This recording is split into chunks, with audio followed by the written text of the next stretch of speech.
আসসালামু আলাইকুম প্রিয় ফুটবল ফ্যান্স। ম্যানচেস্টার সিটি বনাম রিয়াল মাদ্রিদের হাই ভোল্টেজ ম্যাচ এবং এই ম্যাচটা নিঃসন্দেহে ফুটবল ভক্তদের জন্য সবচেয়ে বড় একটা উপলক্ষ। চ্যাম্পিয়ন্স লিগের মাইলফলক বলা চলে। এই ম্যাচের আগে পরে আলোচনা চলতেই হবে। ফুটবল ভক্তরা চ্যাম্পিয়ন্স লিগের এমন টাইপের ম্যাচের জন্য দিনের পর দিন কিন্তু অপেক্ষা করেন।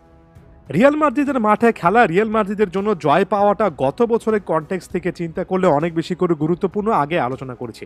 আজকের এই ভিডিওতে অপটা অ্যানালিস্ট, খুবই বিখ্যাত ফুটবল অ্যানালাইসিস এই সাইটের বেশ কয়েকটা ইনফরমেশনকে একটু ফোকাসে রেখে একটা আলোচনা করতে চাই, যেখানে কয়েকটা কি পয়েন্ট নিয়ে আসলে মূলত ডিসকাশনটা চলবে।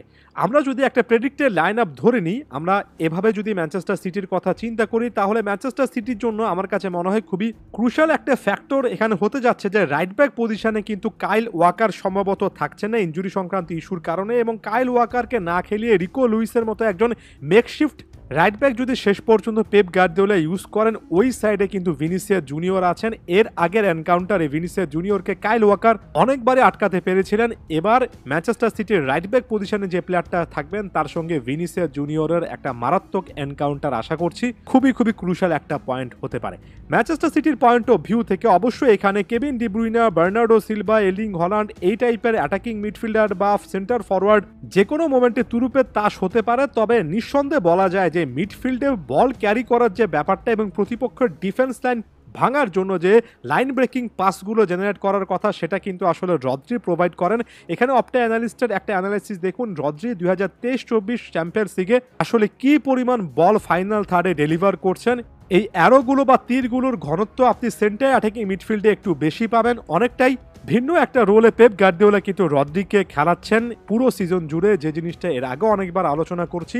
রদ্রি ডিফেন্সিভ মিডফিল্ডার হিসেবে শুরু করলো, পিচের অনেকটুকু উপরিভাগে এসে অনেক সময় নাম্বার 10-এর স্পটটাতে চলে আসছেন। এটা আলাদা করে রিয়াল মাদ্রিদকে আটকাতে হবে, কারণ অতিরিক্ত কেভিন ডি ব্রুইনা কিংবা এর্লিং হল্যান্ড অথবা ফিল ফোডেন এই টাইপের প্লেয়ারদেরকে নিয়ে চিন্তা করতে গেলে রদ্রি কিন্তু লাইন ব্রেকিং একের পর এক পাস জেনারেট করতে পারবেন। অনেক সময় ক্যামোফ্লাজ করছেন, হুট করে কখন ডি বক্সে চলে আসছেন সেটা বাকি প্লেয়াররা, প্রতিপক্ষ প্লেয়াররা বুঝতে পারছেন না। এটা রিয়াল মাদ্রিদকে অবশ্যই আটকাতে হবে।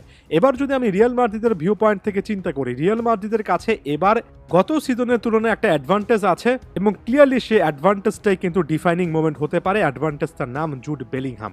বেলিংহাম 5 নম্বর জার্সি পরিহিত এই প্লেয়ারটা ভিনিসিয়াস জুনিয়র এবং রদ্রিগোর মাঝখানের জায়গায় যেমন চলে আসতে পারেন, তেমনি টনি ক্রুসের মতো একজন মিডফিল্ডারদের সঙ্গে মিডফিল্ডে নেমে এসে ডবল পিভট মিডফিল্ড সিস্টেমও কিন্তু তৈরি করতে পারেন, অর্থাৎ 2-in-1 সার্ভিস দেবেন। বেলিংহামকে মার্ক করতে যদি আপনি যান, যদি আপনি ফাইনাল থার্ডে বেলিংহামের দিকে কনসেন্ট্রেট করেন, সেখানে ভিনি অথবা রদ্রিগো যে কোনো একজন কিন্তু ছাড় পেয়ে যেতে পারেন। আপনি যদি ভিনিসিয়াস জুনিয়র এবং রদ্রিগোর দিকে ফাইনাল থার্ডে আলাদা করে ফোকাস করতে চান, তাহলে জুড বেলিংহাম মাঝখানের স্পেসটুকু ইউজ করে অনেকটা সেন্টার ফরওয়ার্ডের মতো কিন্তু গোল করতে পারেন।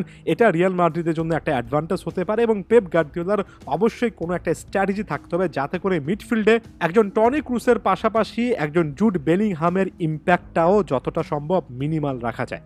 একই সঙ্গে পেপ বনাম ডন কার্লোর ট্যাকটিক্যাল স্ট্র্যাটেজি এবং তাদের ওভারঅল ইগারনেস, অর্থাৎ তারা আসলে কি জিনিস চাচ্ছেন সেটার উপরেও কিন্তু ম্যাচের গতি প্রকৃতি অনেকটুকু নির্ভর করবে। এর আগেও আলোচনা করেছি, পেপ কি আসলে ম্যাচটা জিততে চাইবেন।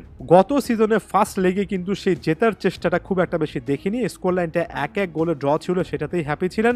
ডন কার্লো কি এবার সেকেন্ড লেগে ম্যানচেস্টার সিটির বিপক্ষে ম্যাচটা কঠিন হবে এই জিনিসটা ভেবে একটু বেশি অ্যাটাকিং ফুটবল রিয়াল মাদ্রিদকে দিয়ে খেলাবেন, শুধুমাত্র কাউন্টার অ্যাটাকের উপর নির্ভর না করে শুরু থেকেই কি ম্যানচেস্টার সিটিকে প্রেশারাইজ করবেন? এটাও একটা দেখার মতো ব্যাপার। সব মিলিয়ে এতটা একটা পাওয়ারফুল প্যাকেজ যে এই ম্যাচ দেখতে হবে। ওই যে বললাম, ফুটবল ভক্তরা সারা বছর জুড়েই কিন্তু এমন একটা ম্যাচের জন্য অপেক্ষা করেন।